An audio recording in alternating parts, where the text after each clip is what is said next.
ეს არის პოლ პოტი, ურმობელი დიქტატორი, რომელმაც 2 მილიონი ადამიანი იმსხვერპლა და ეს ადამიანები, რომლებიც მასზე უფრო სასტიკები იყვნენ, მაგრამ რა მოხდა სინამდვილეში? სანამ პოლ პოტი გახდებოდა ერთ-ერთი ყველაზე ცნობილი ლიდერი ქმერ რუჟის, ის ჯერ კიდევ ბავშვი იყო, რომელიც შეძლებულ ოჯახში გაიზარდა კამბოჯაში. მისი ნამდვილი სახელი იყო სალოთ სარ. არსებობს მცირე უთანხმოება მისი დაბადების ზუსტ წელთან დაკავშირებით. ზოგიერთი ძველი ჩანაწერი ამბობს, რომ ეს იყო 1928 წელი. მაშინ, როცა ბევრი ისტორიკოსი 1925 წელს მიღენებს. ცხადია, ის დაიბადა პრეი პრექსბოუში, პატარა სოფელში, კამპონგ ტომში, ცენტრალურ კამბოჯაში. სალოთ სარის ოჯახი არ ცხოვრობდა ისე რთულად, როგორც იმ დროის ბევრი ჩვეულებრივი გლეხი. მის მამას საკუთარი ბრინჯის ველები და საქონელი ჰყავდა. მათ ოჯახს კავშირები ჰქონდა კამბოჯის სამეფო ოჯახთანაც. ეს მნიშვნელოვანი იყო, რადგან სალოთ სარს მისცა შესაძლებლობა ესწავლა ფნომპენში, ქვეყნის დედაქალაქში. ის ჯერ კიდევ ბავშვი იყო, როცა დაგზავნეს ნათესავებთან საცხოვრებლად. იმ დროს კამბოჯა ჯერ კიდევ საფრანგეთის კონტროლის ქვეშ იყო. ქვეყანა ფრანგების პროტექტორატი გახდა 1863 წელს. კამბოჯას მაინც ჰყავდა საკუთარი მეფე, მაგრამ ქვეყნის პოლიტიკასა და მმართველობაზე ფრანგული მთავრობის ძლიერი კონტროლი იყო. სინამდვილეში კამბოჯის ისტორია ამაზე ბევრად ძველია. ასობით წლით ადრე, ვიდრე საფრანგეთი მოვიდოდა, აქ ძლიერი ქმერების იმპერიის ცენტრი იყო. ამ იმპერიის ერთ-ერთი ყველაზე ცნობილი მემკვიდრეობა ანგკორ ვატია, ბუდისტური ტაძარი. მაგრამ ქმერების იმპერია საუკუნეების განმავლობაში დასუსტა. როდესაც ევროპული კოლონიური ძალები სამხრეთ-აღმოსავლეთ აზიაში მოვიდნენ, კამბოჯა უკვე აღარ იყო ისეთი ძლიერი, როგორც ადრე. ეს არის ქვეყანა, სადაც გაიზარდა სალოთ სარი. მას დიდი ისტორია აქვს, მაგრამ საფრანგეთის კონტროლის ქვეშ იმყოფებოდა. ფნომპენში სალოთ სარმა პირველად ბუდისტურ მონასტერში ისწავლა. ის ახალბედა ბერი გახდა და ბუდიზმის შესახებ ისწავლა და ხმერული ენის კითხვა. შემდეგ მან სწავლა გალაგძო კათოლიკურ სკოლაში, სადაც საფრანგეთის სადანმანათლებლო სისტემა გამოიყენებოდა. ის არ იყო ცნობილი როგორც კარგი სტუდენტი, მას უფრო სპორტი აინტერესებდა ვიდრე სწავლა, მაგრამ ოჯახის კავშირებისა და კარგი მდგომარეობის გამო მაინც შეძლო უკეთეს სკოლაში სწავლა. სალოთ სარი რო იზრდებოდა, კამბოჯა სწრაფად იცვლებოდა. 1951 წელს, როცა მეფე სისოვათ მუნიბონგი გარდაიცვალა, მას ახალგაზრდა ნოროდომ სიანუკი ჩაენაცვლა. სიანუკისგან ელოდნენ. ფრანგულ ხელისუფლებას ეგონა, რომ ახალ მეფეს უფრო ადვილად გააკონტროლებდნენ, მაგრამ შემდეგ წლებში თავად სიანუკი გახდება მნიშვნელოვანი ფიგურა კამბოჯის დამოუკიდებლობისთვის ბრძოლაში. ამასთან ერთად მეორე მსოფლიო ომი აზიაში გავრცელდა. იაპონია შევიდა ფრანგულ ინდოჩინეთში და აქ მათ კამბოჯაზე კონტროლი მოიპოვეს. ამავე დროს ფრანგული ადმინისტრაცია კვლავ ინარჩუნებდა გავლენას მთავრობის ზოგიერთ ნაწილში. 1945 წლის მარტში, როდესაც მეორე მსოფლიო ომი დასასრულს უახლოვდებოდა, იაპონიამ ხარი დაუჭირა კამბოჯაში ფრანგული კოლონიური კონტროლის დასრულებას. მეფე სიანუკმა კამბოჯის დამოუკიდებლობა გამოაცხადა, მაგრამ ეს მხოლოდ დროებით გაგრძელდა. 1945 წელს იაპონიის დამარცხების შემდეგ საფრანგეთი კვლავ დაბრუნდა და ხელახლა აიღო კონტროლი კამბოჯაზე. სწორედ აქ დაიწყო ის კითხვა, რომელიც იმ დროის ბევრ ახალგაზრდა კამბოჯას აწუხებდა, რატო უნდა აკონტროლებდეს სხვა ქვეყანა კამბოჯას. დამოუკიდებლობის სურვილი სულ უფრო ძლიერდებოდა. სალოთ სარმა კი სწავლა გააგრძელა. მან ვერ დაასრულა ტრადიციული საშუალო განათლება, ამიტომ მან ხის დამუშავება ისწავლა ტექნიკურ სკოლაში ფნომპენში. მაგრამ 1959 წელს მას დიდი შესაძლებლობა მიეცა. მან მიიღო სამთავრობო სტიპენდია საფრანგეთში სასწავლებლად. იმ დროის ახალგაზრდა კამბოჯელისთვის ეს უზარმაზარი შესაძლებლობა იყო. არიზი იმ ქვეყნის დედაქალაქია, რომელიც თავად აკონტროლებს კამბოჯას. ფრანგული კოლონიური სისტემა ელოდა, რომ მათი კოლონიებიდან წამოსული სტუდენტები ისწავლიდნენ, განათლებას მიიღებდნენ და დაბრუნდებოდნენ როგორც განათლებული პროფესიონალები. მაგრამ სულ სხვა რამ მოხდა სალოთ სართან. პარიზში ჩასვლისას ის რადიოელექტრონიკას სწავლობდა. მაგრამ როგორც მაშინ, როცა კამბოჯაში იყო, სკოლაში მისი მოსწრება არც აქ იყო კარგი. ის უფრო პოლიტიკით დაინტერესდა. პარიზში ბევრი კამბოჯელი სტუდენტი გამათოგდა მაშინ მათი ქვეყნის მომავალს. მათ სურდათ, რომ საფრანგეთის კონტროლი დასრულებულიყო და კამბოჯა სულად დამოუკიდებელი გამხდარიყო. სწორედ აქ დაიწყო სალოთ სარი უფრო და უფრო დაახლოება მემარცხენე და კომუნისტურ ჯგუფებთან. ის შეუერთდა კამბოჯელ სტუდენტურ ორგანიზაციებს და დაუმეგობრდა სხვა ახალგაზრდებს, რომლებიც მოგვიანებით მნიშვნელოვანი ფიგურები გახდნენ ქმერ რუჟში. მათ შორის იყო იენგ სარი, რომელიც მოძრაობის ერთ-ერთი უმაღლესი თანამდებობის პირი გახდა. ქმერ რუჟის ტრიბუნალის ჩანაწერების მიხედვით, სალოთ სარი პარიზში მარქსისტული წრის წევრი იყო. ეს იყო საიდუმლო ჯგუფი კამბოჯელი სტუდენტებისა, რომლებიც სწავლობდნენ და განიხილავდნენ კომუნისტურ იდეებს. აქ სალოთ სარმა გაიცნო მარქსიზმი და სხვა კომუნისტური იდეები. ზოგიერთი ახალგაზრდისთვის ეს იდეები სწრაფად გახდა მიმზიდველი. მათი თქმით, მათი ქვეყანა უნდა იყოს თავისუფალი და არ უნდა იმართებოდეს სხვა ძლიერ ქვეყნებზე. მაგრამ სალოცარის პოლიტიკური იდეები ერთ ხამში არ ჩამოყალიბებულა. პარიზში ყოფნისას ნელ-ნელა ის უფრო მეტად რევოლუციით დაინტერესდა, ვიდრე სწავლით. ამასთან ერთად კომუნისტური მოძრაობა მთელ აზიაში ძლიერდებოდა. მაო ძედუნგის კომუნისტურმა ძალებმა ჩინეთში 1959 წელს გაიმარჯვეს. მეზობელ ვიეტნამში კი კომუნისტების ხელმძღვანელობით ვიეტ მინჰი საფრანგეთის დამოუკიდებლობისთვის ებრძოდა. პარიზში მყოფი რამდენიმე კამბოჯელი სტუდენტის ამ მოვლენებმა აჩვენა, რომ შესაძლებელია კოლონიური ძალის დამარცხება ორგანიზებული რევოლუციის გზით. ამასთან ერთად კამბოჯაში დამოუკიდებლობის მოძრაობა სულ უფრო ძლიერდებოდა. საფრანგეთმა რამდენიმე პოლიტიკური რეფორმა გაატარა, ჩატარდა არჩევნები და მიიღეს ახალი კონსტიტუცია. მაგრამ ბევრი კამბოჯელი ნაციონალისტისთვის ეს მაინც არასაკმარისი იყო. მათ სურდათ, რომ საფრანგეთის კონტროლი საბოლოოდ დასრულებულიყო. ამასობაში ვიეტნამში 1956 წელს დაიწყო პირველი ინდოჩინეთის ომი. საფრანგეთი იბრძოდა ჰო ჩი მინჰის, ვიეტ მინჰის წინააღმდეგ. კონფლიქტი ასევე გავრცელდა ლაოსისა და კამბოჯის ზოგიერთ ნაწილში. ამის გამო საფრანგეთისთვის უფრო რთული გახდა მთელი ფრანგული ინდოჩინეთის კონტროლი. გარდა ამისა, უფრო გაიზარდა ზეწოლა, რომ კამბოჯისთვის მეტი თავისუფლება მიეცათ. როდესაც კამბოჯა ნამდვილი დამოუკიდებლობისკენ მიიწევდა, სალოცარი კიდევ უფრო მეტად უგულებელყოფდა თავის სწავლას პარიზში. ის სამჯერ ჩაიჭრა გამოცდებზე და დაკარგა სტიპენდია. 1953 წელს ის იძულებული გახდა დაბრუნებულიყო კამბოჯაში. იმავე წელს კამბოჯამ სულად მოიპოვა დამოუკიდებლობა საფრანგეთისგან მეფე ნოროდომსი ჰანუკის ხელმძღვანელობით. მაგრამ სალოცარი, რომელიც დაბრუნდა თავის ქვეყანაში, უკვე სხვა ადამიანი იყო იმ ახალგაზრდასთან შედარებით, რომელიც 4 წლის წინ წავიდა. ის წავიდა პარიზში, როგორც სტიპენდიატი სტუდენტი, დაბრუნდა როგორც ადამიანი, რომელსაც უკვე უფრო მეტად აინტერესებდა კომუნისტური რევოლუცია. 1953 წელს მეფე ნოროდომსი ჰანუკმა გააძლიერა თავისი კამპანია სრული დამოუკიდებლობისთვის. საფრანგეთი დასუსტა ვიეტნამის ომისა და ინდოჩინეთში ფრანგული მმართველობის წინააღმდეგ მზარდი წინააღმდეგობის გამო 1953 წლის ნოემბერში კამბოჯამ საბოლოოდ მოიპოვა დამოუკიდებლობა. მაგრამ ეს არ ნიშნავს, რომ ქვეყანა მასშივე დამშვიდდა. გაჩნდა კითხვა, ვინ უნდა ყოფილიყო ლიდერი და როგორი ტიპის მთავრობა უნდა ჩამოყალიბებულიყო ფრანგული მმართველობის შემდეგ. ამასობაში სალოცარი უკვე აქტიურად მონაწილეობდა კამბოჯის კომუნისტურ მოძრაობაში. ის უკავშირდებოდა იმ ჯგუფებს, რომლებიც ქვეყნის პოლიტიკური სისტემის შეცვლას ცდილობდნენ. თავდაპირველად მისი მთავარი მეთოდი ჯერ კიდევ შეიარაღებული რევოლუცია არ იყო. კომუნისტებმა თავიდან სცადეს ლეგალურ პოლიტიკაში გავლენის მოპოვება.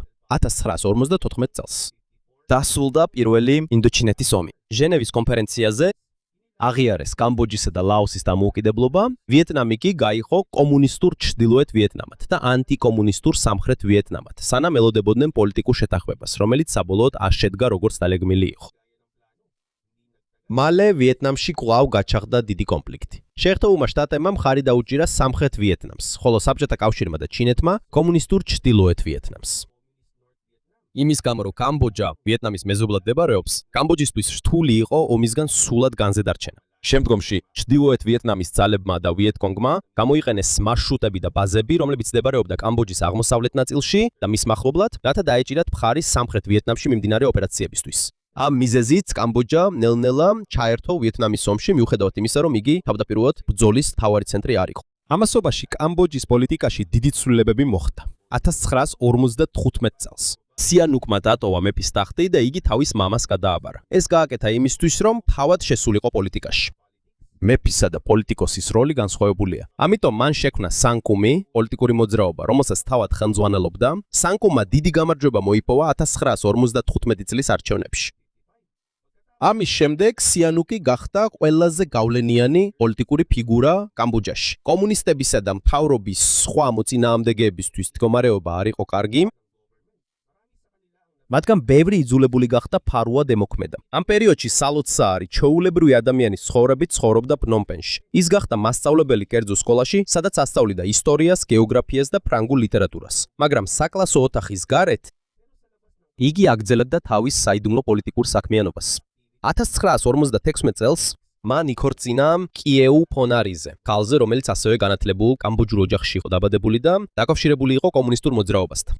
წლების განმავლობაში ლეგალური ოპოზიცია სულ უფრო და უფრო სუსტდებოდა სიანუკის წინააღმდეგ, რადგან ღიად მოქმედება რთული იყო, მიწისქვეშა კომუნისტური მოძრაობა უფრო ორგანიზებული გახდა. 1960 წლის სექტემბერში კამბოჯელმა კომუნისტებმა საიდუმლო შეხვედრა გამართეს ფნომპენში. აქედან ჩამოყალიბდა პარტიის ახალი ხელმძღვანელობა, რომელიც მოგვიანებით ცნობილი გახდა როგორც კამპუჩეის კომუნისტური პარტია. თოსამუთი გახდა მდივანი, ხოლო გუენჩია გახდა მოადგილე. სალოცაარიც შედიოდა უმაღლეს ხელმძღვანელობაში. ეს დიდი ნაბიჯი იყო სალოცაარისთვის, ყოფილი სტუდენტისა და მასწავლებლისგან, ეხლა ის ერთ-ერთი უმაღლესი ლიდერია კომუნისტურ მოძრაობაში კამბოჯაში. მაგრამ მისი პოზიცია კიდევ უფრო სწრაფად აიწევს. 1962 წელს თო-სამუთი მოკლეს. ამის შემდეგ ხელმძღვანელობაში ცვლილებები მოხდა. 1963 წლის თებერვალში სალოცაარი აირჩიეს კომუნისტური პარტიის მდივნად. გუენჩია კი მისი მოადგილე გახდა. ამ ეტაპზე სალოცაარი უკვე კამბოჯელი კომუნისტების მთავარი ლიდერი იყო. ამასთან ერთად მთავრობამ კიდევ უფრო გააძლიერა ზეწოლა მემარცხენე ჯგუფებზე. ფნომპენში დარჩენა უკვე სახიფათო გახდა. სალოცაარი დატოვა დედაქალაქი და ვიეტნამის საზღვართან ახლოს ჯუნგლებში დაიმალა. აქ დაიწყო მისი ცხოვრების ახალი ეტაპი. პოლიტიკურ შეხვედრებსა და საკლასო სწავლების ნაცვლად თითქმის მთელი დრო საიდუმლო რევოლუციური მოძრაობის შექმნას დაუთმო. ჯუნგლებში სალოცაარის ჯგუფი თავდაპირველად ვიეტნამელ კომუნისტებთან თანამშრომლობდა. იმ დროს ჩრდილოეთ ვიეტნამის კომუნისტური მოძრაობა უფრო ძლიერი და გამოცდილი იყო. ამიტომ მათი დახმარება ძალიან მნიშვნელოვანი იყო კამბოჯელი რევოლუციონერებისთვის. მაგრამ როცა სალოცაარის ჯგუფი ძლიერდებოდა, მას ასევე სურდა ვიეტნამისგან უფრო დამოუკიდებელი გამხდარიყო. მისი კამბოჯური ნაციონალიზმი ძალიან ძლიერი იყო და არ სურდა, რომ კამბოჯის მომავალი ვიეტნამელ კომუნისტებს ეკონტროლათ. 1960-იანი წლების შუა პერიოდში სალოცაარი ჩრდილოეთ ვიეტნამსა და ჩინეთში წავიდა. ჩინეთში მან იხილა მაო ძედუნის დიდი პოლიტიკური კამპანია და იდეა, რომ შესაძლებელია გლეხების დიდი მოსახლეობა რევოლუციის ძალად გამოიყენა. ეს კამბოჯისთვის მნიშვნელოვანი იყო, რადგან ქვეყნის მოსახლეობის უმეტესობა სოფლებში ცხოვრობდა და გლეხებად მუშაობდა. ამიტომ ნელ-ნელა ჩამოყალიბდა კამბოჯელი კომუნისტების რევოლუციის საკუთარი ვერსია. ქალაქებში ქახნის მუშებზე დაყრდნობის ნაცვლად, მათ სურდათ სოფლის გლეხები გაეხადათ მთავარი ძალა. 1966 წელს მისმა პარტიამ დაიწყო კამპუჩეის კომუნისტური პარტიის სახელის გამოყენება. ხოლო სიანუკმა ტერმინი ქმერ რუჟი გამოიყენა კამბოჯელი კომუნისტების აღსანიშნავად. ქმერი აღნიშნავს კამბოჯის ძირითად ხალხსა და კულტურას, ხოლო რუჟი ფრანგული სიტყვაა წითლისთვის, ფერი, რომელიც დიდი ხანია კომუნიზმთან არის დაკავშირებული. შემდგომში ქმერ რუჟი გახდა მოძრაობის ყველაზე ცნობილი სახე. როდესაც ქმერ რუჟი ფარულად იზრდებოდა, სოფლებში პრობლემებიც მატულობდა. ბევრი ღარიბი გლეხი გაბრაზებული იყო კორუფციაზე, მაღალი ვალი, მიწის პრობლემები და ზოგიერთი მთავრობის მოხელის მხრიდან მოპყრობის მეთოდები. 1967 წელს დიდი არეულობა დაიწყო სამლაუტის რაიონში, პატამბანგის პროვინციაში, პროტესტი დაიწყო ბრინჯის შეგროვების პრობლემის და გლეხების ადგილობრივ ხელისუფლებაზე გაბრაზების გამო. ეს გადაიზარდა ძალადობაში და მთავრობის მასშტაბურ რეპრესიებში. ბევრი ადამიანი მოკლეს და აპატიმრეს ან ჯუნგლებში გაიქცა. ქმერ რუჟისთვის ეს შესაძლებლობა იყო მასობრივი მკვლელობებისთვის. ბევრი მხარდამჭერი გამოუჩნდა. 1968 წლის იანვარში უკვე დაიწყო უფრო ორგანიზებული შეიარაღებული აჯანყება მთავრობის წინააღმდეგ. კომუნისტმა მებრძოლებმა რამდენიმე სამთავრობო, სამხედრო და პოლიციის პოზიციაზე თავდასხმა განახორციელეს. მაშინ ქმერ რუჟის ძალა ჯერ კიდევ მცირე იყო და კამბოჯის მთავრობა უფრო ძლიერი რჩებოდა. მაგრამ ბრძოლა უკვე დაიწყო, რომელიც მომდევნო წლებში ნელ-ნელა გაიზრდება. როცა უფრო მეტი სოფლის საზოგადოება დაზარალდა მთავრობის რეპრესიებისა და საზღვრისპირა რეგიონებში, ვიეტნამის ომის გაფართოების გამო აჯანყებაში ჩართული ადამიანების რაოდენობაც გაიზარდა. ამ პერიოდში სალოცაარი უფრო ხშირად იყენებდა სახელს პოლ პოტი. ჩვეულებრივი კამბოჯელების უმეტესობას მაშინვე არ ჰქონდა ინფორმაცია, ვინ იყო სინამდვილეში საიდუმლო კომუნისტური მოძრაობის ლიდერი. პარტია განზრახ საიდუმლო იყო და მათი მთავარი ლიდერის სახელის გაგებაც კი ადვილი არ იყო. მაგრამ დამალვის მიუხედავად პოლ პოტის ძალაუფლება სწრაფად იზრდებოდა. კამბოჯაში ჯერად ჰქონდა ინფორმაცია, რომ პატარა კომუნისტური აჯანყება, რომელიც ჯუნგლების ტერიტორიაზე დაიწყო, მალე გაიზრდებოდა უფრო დიდი პოლიტიკური კრიზისის გამო. მოვლენა, რომელიც სიანუკს ხელისუფლებიდან ჩამოაგდებდა ქმერ რუჟს მისცემდა შესაძლებლობას, მოეპოვებინა უამრავი ახალი ჯარისკაცი და მხარდამჭერი. 1970 წლისთვის. მოულოდნელად შეიცვალა სამოქალაქო ომის მიმდინარეობა კამბოჯაში. ამის ერთ-ერთი მთავარი მიზეზი იყო ვიეტნამის ომი, რომელიც მეზობელ ქვეყანაში მიმდინარეობდა. ჩtildeოეთ ვიეტნამის ძალები და ვიეტკონგი მაშინ იყენებდნენ აღმოსავლეთ კამბოჯის ზოგიერთ ნაწილს, როგორც მარშრუტს და სამალავს, თავიანთი ჯარისკაცებისა და მარაგებისთვის. ამის გამო შეერთებულმა შტატებმა დაიწყო კამბოჯის შიგნით მდებარე სამიზნეების დაბომბვა. 1979 წელს ამერიკის მიზანი იყო ვიეტნამელი კომუნისტების ბაზებისა და მომარაგების მარშრუტების განადგურება. მაგრამ დაბომბების გაფართოებისას თვეებისას ბევრი ჩვეულებრივი კამბოჯელი სოფლებში დაზარალდა. 1970 წლის მარტში სინუკი როცა უცხოეთში იმყოფებოდა, კამბოჯის ეროვნულმა ასამბლეამ მის ხელისუფლებიდან გადააყენა. გენერალი ლონ ნოლი, რომელიც მაშინ პრემიერ-მინისტრი იყო, გახდა ახალი მთავრობის მთავარი ლიდერი. შემდგომში მას ხმერების რესპუბლიკა ეწოდა. ახალი მთავრობა უფრო დაახლოებული იყო შეერთებულ შტატებთან და სურდა, რომ ჩtildeოეთ ვიეტნამისა და ვიეტკონგის ძალები კამბოჯიდან გაეძევებინა. სინუკი ჩინეთში გაიქცა. იქ მოხდა დიდი ცვლილება.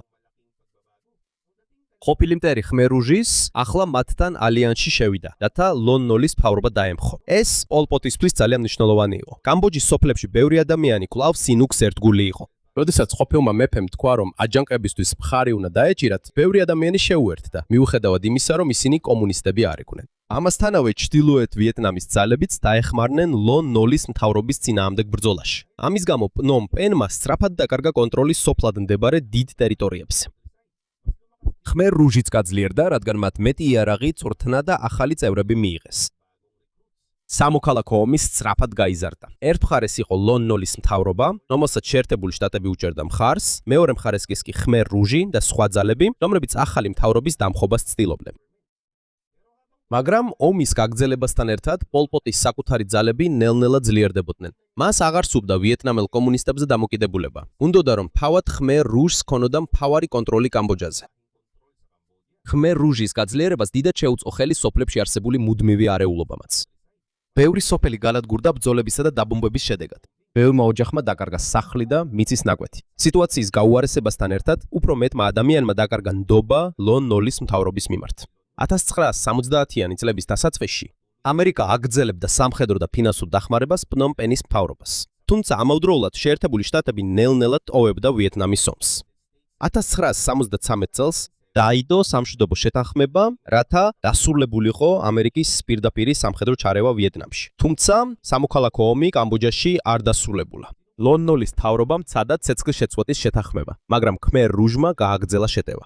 1973 წელს ხმერ რუჟი უკვე ახლოს იყო პნომ პენთან. მათი შეჩერების მიზნით შეერთებულმა შტატებმა დაიწყო მასშტაბური დაბომბვის კამპანია მათი პოზიციების წინააღმდეგ. ამან დროებით შეაჩერა ხმერ რუჟის წინსვლა, მაგრამ ვერ შეძლო ომის მიმართულების მთლიანად შეცვლა. 1973 წლის აგვისტოში ამერიკული დაბომბვა კამბოჯაში დასრულდა. ამის შემდეგ ლონ ნოლის მთავრობა კიდევ უფრო გაჭირვებაში აღმოჩნდა. ქვეყნის მრავალი ნაწილი უკვე ხმერ რუჟის კონტროლქვეშ იყო.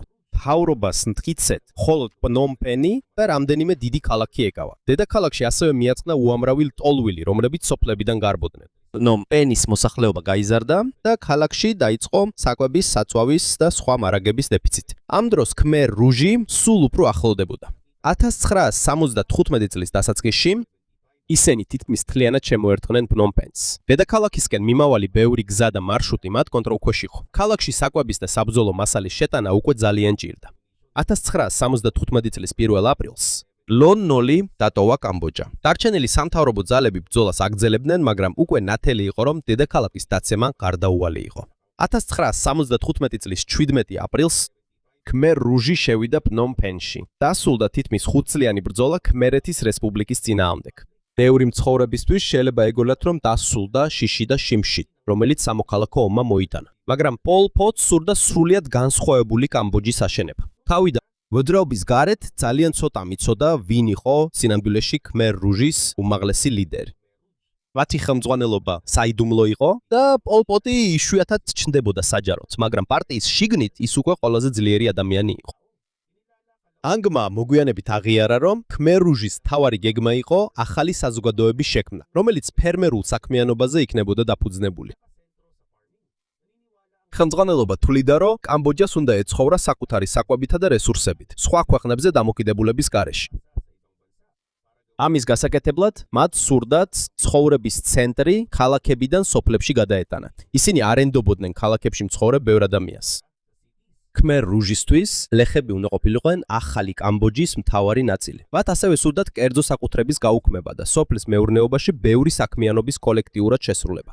ესეთი რადიკალური აგრარული სისტემა გახდა მათი მთავრობის ერთ-ერთი მთავარი იდეა და მათ მაშინვე დაიწყეს ამ გეგმის განხორციელება. მხოლოდ რამდენიმე საათის შემდეგ, რაც ფლომპენი აიღეს, ქმერ რუჟმა დაავალა ხალხს ქალაქის დატოვება. მილიონობით მცხოვრებს, მათ შორის მოხუცებს, ბავშვებს, ავადმყოფებსა და დაჭრილებს უთხრეს, რომ წასულიყვნენ სოფლებში. ზოგიერთებს უთხრეს, რომ ევაკუაცია დროებითია, რადგან ქალაქი შეიძლება დაბომბონ. მაგრამ ეს არ იყო უბრალოდ დროებითი ევაკუაცია. ეს იყო ქმერ რუჟის გეგმის ნაწილი, რომ ქალაქური ცხოვრება გაეუქმებინათ და მთელი კამბოჯა სოფლის მეურნეობის საზოგადოებად ექციათ. ხალხმა დატოვა საკუთარი სახლები, სამუშაოები, მაღაზიები და ქონება. მათ შორის ავადმყოფოს პაციენტებიც იძულებული გახდნენ დაეტოვებინათ ადგილი. მხოლოდ რამდენიმე დღეში ფნომპენი, რომელიც ადრე ხალხით იყო სავსე, თითქმის ცარიელი გახდა. მალე სხვა ქალაქებიც იქნა ევაკუირებული. 1976 წლის იანვარში ქვეყანას ოფიციალურად დემოკრატიული კამპუჩია ეწოდა. ფორმალურად მას ახალი მთავრობა და კონსტიტუცია ჰქონდა. მაგრამ ნამდვილი ძალაუფლება კამპუჩიის კომუნისტურ პარტიასა და პოლ პოტის გარშემო მყოფ მცირე ლიდერთა ჯგუფს ეკუთვნოდა. სისიჰანუკი, რომელმაც ქმერ რუჟს სამოქალაქო ომის დროს დახმარება გაუწია, კამბოჯიაში დაბრუნდა. მაგრამ მას აღარ ჰქონდა ნამდვილი ძალაუფლება.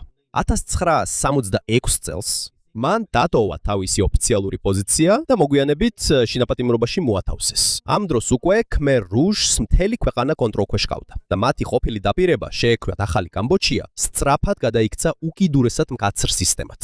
მრავალი პირადი ქონება ჩამოართვეს, ბევრი სკოლა და რელიგიური დაწესებულება დახურეს, ბევრი ოჯახი დააშორეს ერთმანეთს და მოსახლეობის დიდი ნაწილი კოლექტიურ ფერმებსა და შრომით ობიექტებზე გაგზავნეს.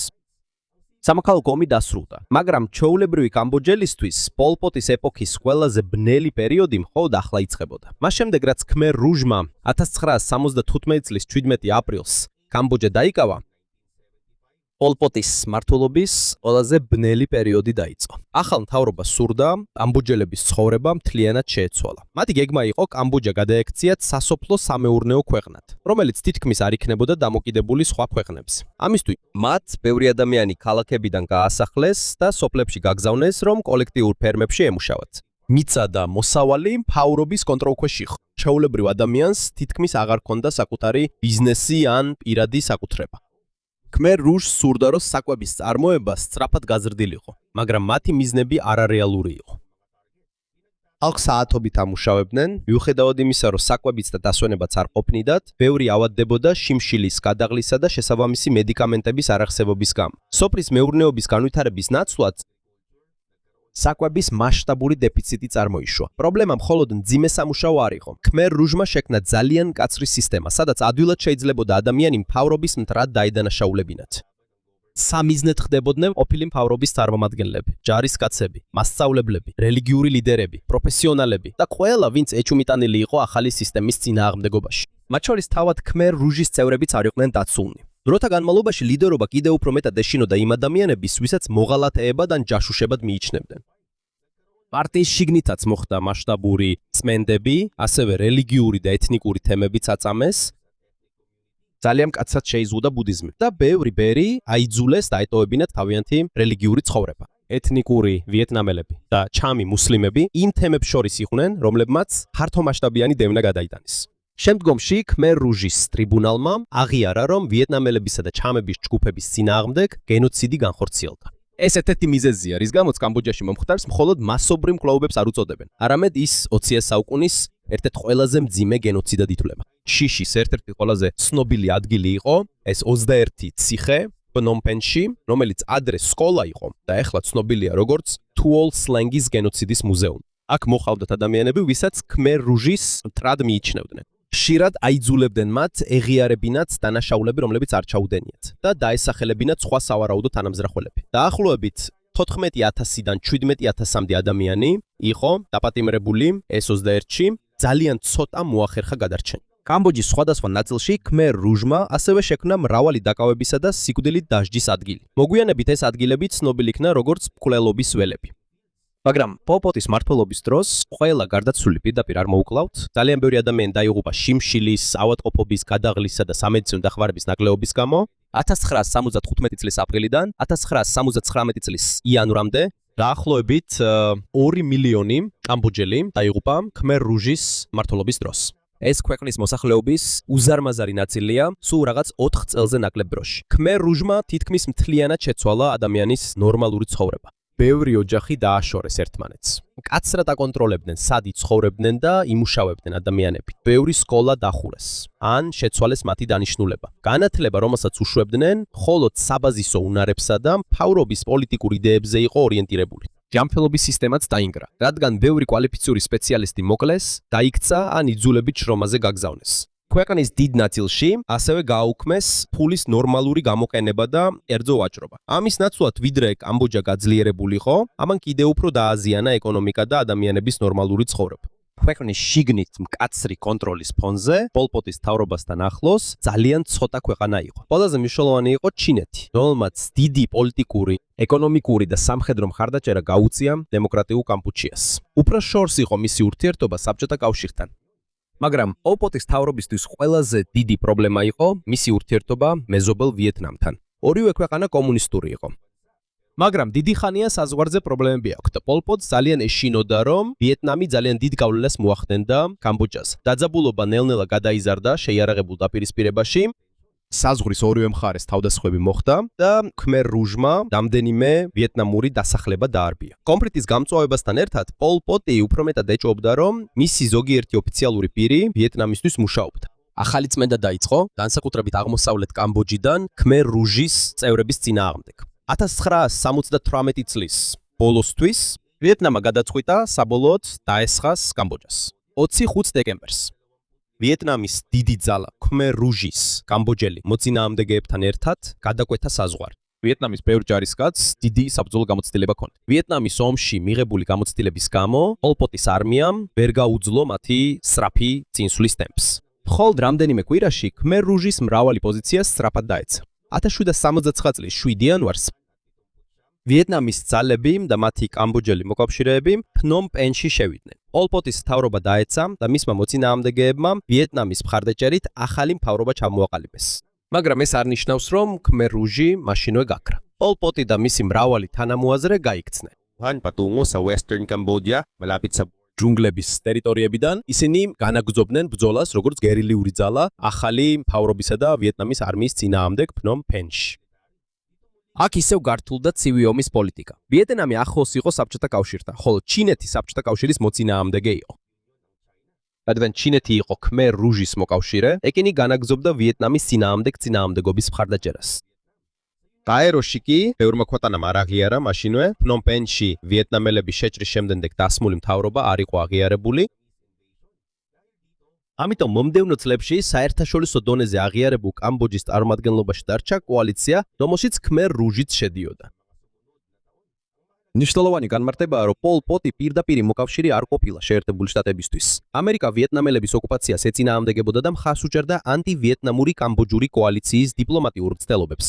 ამავე დროს ჩინეთი იყო მთავარი იარაღისა და პირდაპირი დახმარების მიმწოდებელი khmer rouge-ისთვის.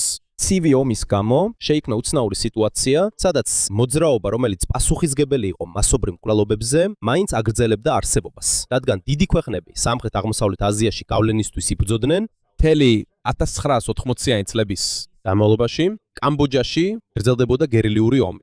პოლ პოტი ვეღარ დაბრუნდა ეროვნულ ხელისუფლებაში, მაგრამ ის რჩებოდა მნიშვნელოვანი ფიგურა khmer rouge-ში. თანდათანობით ასაკის მატებასთან და ჯანმრთელობის გაუარესებასთან ერთად მან შეამცირა თავისი საჯარო როლი. ამასობაში ვიეტნამური სამხედროები კვლავ რჩებოდნენ კამბოჯაში. 1980-იანი წლების ბოლოსთვის მთელი მსოფლიო იცვლებოდა. საბჭოთა კავშირი სუსტებოდა და ცივი ომი დასასრულს უახლოვდებოდა. ამის გამო და ოკუპაციის დიდი ხარჯების გამო ვიეტნამმა დაიწყო თავისი ჯარის გაყვანა.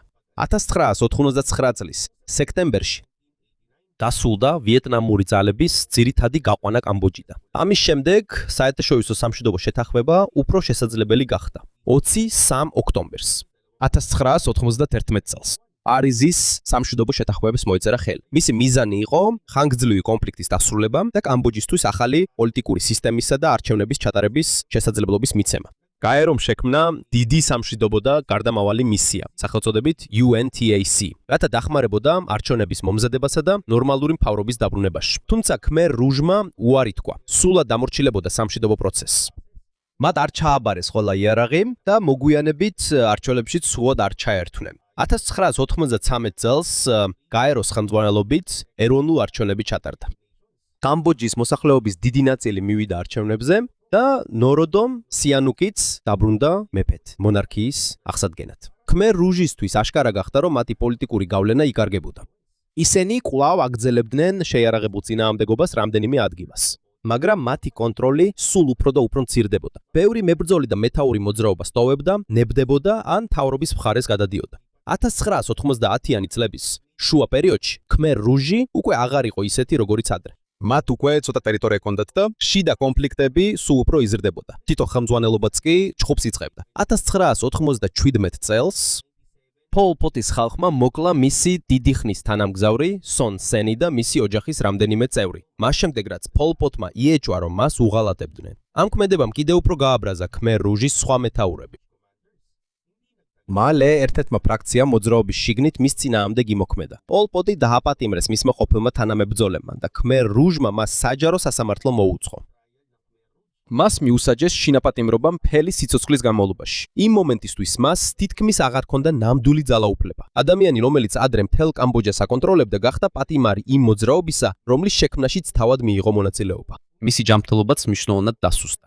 1998 წლის 15 აპრილს პოლ პოტი გარდაიცვალა კამბოჯისა და ტაილანდის საზღვართან.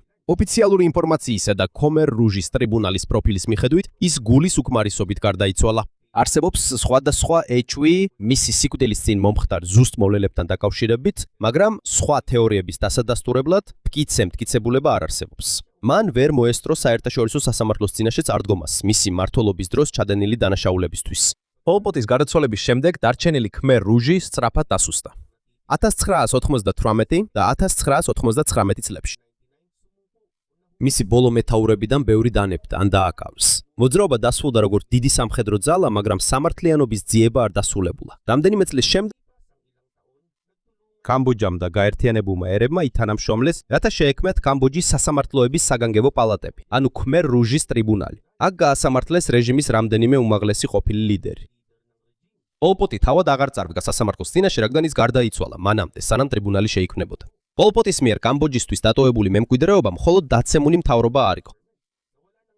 ქვეყანამ დაკარგა უამრავი მშობელი, შვილი, მასწავლებელი, ექიმი, ბერი, გლეხი და ჩვეულებრივი მოქალაქე. დაინგრა ბევრი ოჯახი და საზოგადოება. იძულებითი შრომის ეფექტი, შიმშილი, მასობრივი მკვლელობები, ომი და იძულებითი გადაადგილება კამბოჯამ საკუთარ თავზე იგრძნო. მრავალი ათწლეულის განმავლობაში თითქმის 2 მილიონი ადამიანი დაიღუპა ქმერ რუჟის პერიოდში, რაც იმ დროის მთლიანი მოსახლეობის უზარმაზარ ნაწილს წარმოადგენდა. და აქ ჩანს ყველაზე მნიშვნელოვანი გაკვეთილი პოლ პოტის ისტორიიდან. ის თავიდან ძლიერი დიქტატორი არ ყოფილა. თავდაპირველად ის სალოცსაარი იყო, ახალგაზრდა, რომელსაც სწავლისა და პარიზში წასვლის შესაძლებლობა ჰქონდა. მაგრამ რაც უფრო ღრმავდებოდა მისი რწმენა რევოლუციაში, რაც უფრო იზრდებოდა მისი ძალაუფლება, მისი მთავრობისთვის პოლიტიკური მიზანი უფრო მნიშვნელოვანი გახდა, ვიდრე ადამიანის სიცოცხლე. როდესაც ქმერ რუჟმა დაიპყრო მთელი ქვეყანა, მათ სცადეს მილიონობით ადამიანის იძულება ეცხოვრათ ძალიან კაცრი იდეის მიხედვით, თუ როგორ უნდა ემუშავა კამბოჯას. შედეგი არ იყო ის ახალი აყვავებული ქვეყანა, რაც მათ დაპირდნენ. შედეგი იყო შიმშილი, შიში, იძულებითი შრომა, დევნა და უამრავი კამბოჯელის სიკვდილი. ასე რომ პოლ პოტის ყველაზე მძიმე მემკვიდრეობა მხოლოდ ის არ არის თუ როგორ დაიპყრო მან კამბოჯა, არამედ ის რაც შეიძლება მოხდეს, როდესაც მთავრობას თითქმის შეუზღუდავ კონტროლს აძლევენ და ის იწყებს საკუთარი მოქალაქეების ნივთებად აღქმას, რომლებსაც შეიძლება მსხვერპლად შეწირონ პოლიტიკური მიზნისთვის.